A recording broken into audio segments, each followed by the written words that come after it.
What's up guys, MKBHD here. So we're approaching the end of the year, but it's still Techtober, and one of my favorite phones of this year, 2019, was the OnePlus 7 Pro. So I guess OnePlus felt the need to update their lineup right for the holiday season, so they did, and their newest phone is this, the OnePlus 7T Pro. Now a lot of you guys have been asking me how I feel about this phone. It might be the smallest incremental update from phone to phone that I've ever seen. So if I put these phones right next to each other, you might not know which one is which. On the left is the OnePlus 7 Pro, and on the right is the OnePlus 7T Pro. But if you couldn't tell just by that glance, allow me to show you all of the differences. So on the back, we have a slightly new color. It's still blue, but instead of nebula blue, it's what they call haze blue. It's a little bit lighter. Honestly, I like it a little bit less. It's a bit fingerprinty, and it's also less matte. But hey, at least now you know which one is which. This is haze blue.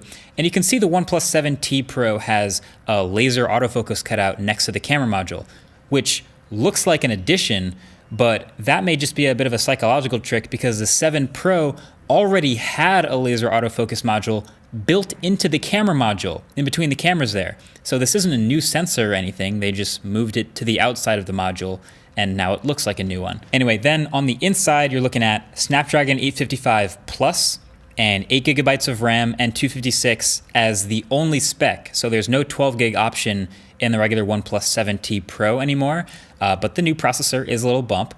And then the battery situation technically also got an upgrade. You're now looking at a very slightly larger 4,085 milliamp hour battery. And that's coming from the 4,000 milliamp hour battery we already had in the OnePlus 7 Pro. Do we even count that as an upgrade? Technically, yeah. I mean, it's not smaller, so I guess we should be happy about that. But yeah, slightly, just very slightly larger. Sure. The real upgrade here is the slightly faster Warp Charge 30T in a package that's the same size. So the charger comes in the box. It supports 23% faster charging because of the new battery tech. It's already an extremely fast charger. I do appreciate that. Cameras, I'd say same triple cameras. I believe the exact same 3 sensors, but with the added macro mode, which is a hardware adjustment. They added a little motor to the main camera that lets you get super, super close for minimum focus distance in a macro mode. Same thing we saw on the 7T.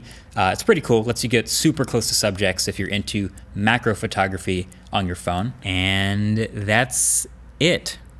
That's all that's new for the 7T Pro. The rest, in case you forgot, is basically the same as the already excellent 7 Pro. Same 6.67-inch, 1440p, 90 hertz OLED notchless display, one of my favorites of the year. Same pop-up camera mechanism to achieve that notchless design. Same super fast UFS 3.0 storage. These are all pretty much things I loved about that OnePlus 7 Pro. The thing I disliked the most was the curved edges on the screen, but I'm not shocked that they didn't change that yet. I'll hold out hope for next version. So there's no all new cameras to bring it up to compete with the Pixel. There's no 5G version. There's no wireless charging. There's no major features added to the 7T Pro. It's just basically a little bit of a tweak to their already great phone to bring it up to the end of 2019 standards. Tech moves fast, I get it. So this is the latest and greatest. If you already have their latest phone, obviously you don't have to upgrade, but this is their greatest available option. But of course, we can't forget to include the McLaren Edition that they also introduced next to it. So this is the OnePlus 7T Pro McLaren Edition, a pretty long name, with a bit of a different design for $100 extra bucks. This is going to be your dramatic, dark forged carbon fiber looking design and papaya orange accents that McLaren is famous for. I think it looks pretty badass, but it's also a huge fingerprint magnet with this glossy finish. So I kind of wish it was sort of a hybrid of like a frosted glass version of this, maybe a little more matte to get this crazy carbon fiber look to shine through but not attract fingerprints. But just the way it is, it really catches the light a certain way and you can see more and more of the carbon pattern under the glass. Very cool, and I think people who appreciate supercars will really appreciate this one. And the McLaren Edition is available with 12 gigs of RAM. So that is the only spec difference if you were looking for a reason for the McLaren Edition to be faster, which they've done in the past. That's the only thing. 12 gigs of RAM on the McLaren Edition, 8 gigs of RAM on the regular phone. That's it. So there you have it. You know, you guys wanted me to cover it, and now we have our hands on it, and it's, like I said, maybe the smallest upgrade I've ever seen in a phone.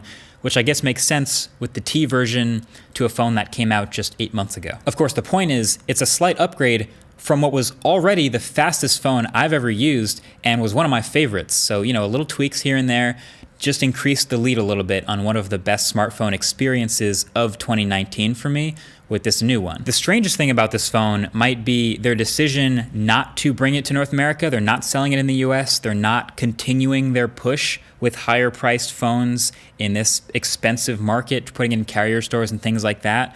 They chose not to do that with this phone. So special thanks to Saf from Super Saf TV. He is the only reason I got to check out these phones. He brought them over here with him.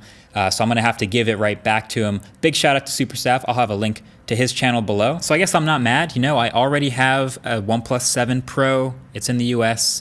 It's basically the same thing, and I can live without the slightly faster charging and the new chip and macro mode. I guess I'll live with that. But as Philip DeFranco would say, I'm gonna pass the question off to you. Have you ever seen a one-to-one upgrade this small in smartphones before? You don't have to answer that, it's probably no. I guess basically OnePlus wanted to have something available right around October, Techtober, for the holiday season. They got it out. You can get it in certain markets. If you don't, you can get a OnePlus 7 Pro. That's mainly the gist. There you have it. I've covered it. We're out here. Techtober rolls on. Thanks for watching this one. Catch you guys in the next one. Peace.